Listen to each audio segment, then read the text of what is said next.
মৰমৰ সপ্তম শ্ৰেণীৰ ছাত্ৰ-ছাত্ৰীসকল তোমালোকৰ মাজলৈ মই পুনৰ আহিছো এটা নতুন ভিডিঅ' লৈ এটা নতুন পাঠ লৈ পাঠটো হৈছে সম্পদ সম্পদ শব্দটো তোমালোকে সকলোৱে শুনি থাকা নহয় জানো সম্পদ বুলিলে আমি কি বুজো প্ৰকৃতিৰ পৰা পোৱা সকলো দ্ৰব্য বা সামগ্ৰীকে আমি সম্পদ বুলি ক'ব নোৱাৰো যিবোৰ দ্ৰব্য বা সামগ্ৰীয়ে আমাৰ ব্যৱহাৰ উপযুক্ত বা ব্যৱহাৰক্ষম তেনে ধৰণৰ দ্ৰব্য বা সামগ্ৰীকে আমি সম্পদ বুলি ক'ব পাৰোঁ এনেকুৱা বহুতো দ্ৰব্য বা সামগ্ৰী আছে যিবোৰ এতিয়াও আমি ব্যৱহাৰ কৰিব পৰা নাই বা ব্যৱহাৰ উপযুক্ত হৈ উঠা নাই সেইবোৰক আমি সম্পদ বুলি গণ্য নকৰোঁ এতিয়া সম্পদ বুলিলে তিনি প্ৰকাৰ থাকে ইয়াত মই দেখুৱাইছো তোমালোকক প্ৰাকৃতিক সম্পদ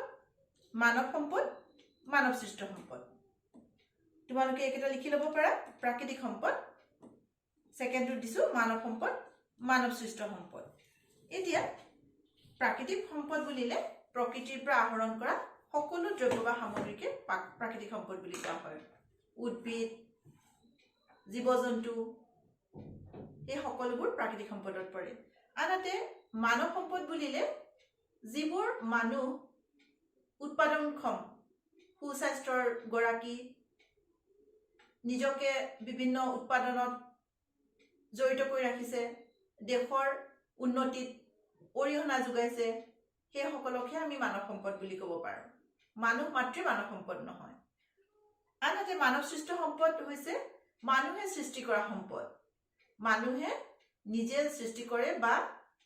তাক কিছু পৰিৱৰ্তন কৰি বেলেগ ধৰণে ব্যৱহাৰ কৰিব পৰা কৰে সেই সম্পদবোৰক কোৱা হয় মানৱ সৃষ্ট সম্পদ আজি আমি আৰু এটা কথা আলোচনা কৰিম এইটো পাঠতে উল্লেখ কৰা আছে নৱীকৰণক্ষম সম্পদ আৰু অনৱীকৰণক্ষম সম্পদ তাৰোপৰি সৰ্বব্যাপী সম্পদ আৰু স্থানভিত্তিক সম্পদ নৱীকৰণক্ষম সম্পদ হৈছে যেনে মাটি পানী বায়ু এইবোৰ তাৰমানে যিবোৰ অহৰহ আমি ব্যৱহাৰ কৰা সত্ত্বেও তাক পুনৰ সৃষ্টি কৰিব পাৰি সেইটো সেই নৱীকৰণ প্ৰক্ৰিয়াটো প্ৰকৃতিৰ দ্বাৰাই হয় আনহাতে অনৱীকৰণক্ষম সম্পদ হৈছে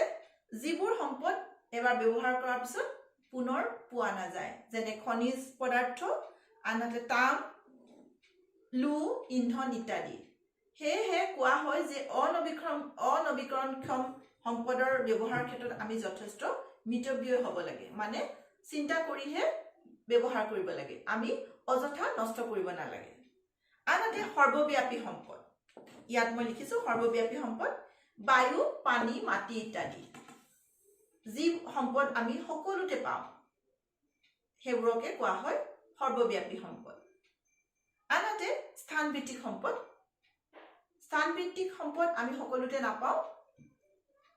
সময় পৰিৱেশ আৰু স্থান অনুযায়ীহে আমি এইবোৰ সম্পদ পাওঁ যেনে লুৰ আকৰ আৰু কয়লা তাম ইত্যাদি ছাত্ৰ-ছাত্ৰীসকল আজি মই তোমালোকক ইমানলৈকে এইটো পাঠৰ পঢ়ালো দ্বিতীয়টো ভিডিঅ' তোমালোকক আৰু অকমান আগুৱাই লৈ যাম তেতিয়ালৈকে তোমালোকে গৃহকৰ্ম হিচাপে কি কৰিবা তোমালোকে জনা কিছু সম্পদৰ নাম লিখিবা যিবোৰ তোমালোকে জানা বা দেখা পাইছা তেনেকুৱা এখন তালিকা প্ৰস্তুত কৰি থবা নিশ্চয় তোমালোকক মই ফোনৰ যোগেদিও তোমালোকৰ যদি কিবা খুকুজা আছে দূৰ কৰিব পাৰো বা আমি যেতিয়া পুনৰ শ্ৰেণীকোঠাৰ পাঠদান কৰিম পুনৰ লকডাউন খুলিব তেতিয়া তোমালোকক মই সেই তোমালোকৰ খুকুজাও দূৰ কৰিম আৰু তোমালোকক দিয়া গৃহকৰ্মখিনিও চাই ল'ম ঠিক আছে তেতিয়ালৈকে stay healthy stay home thank you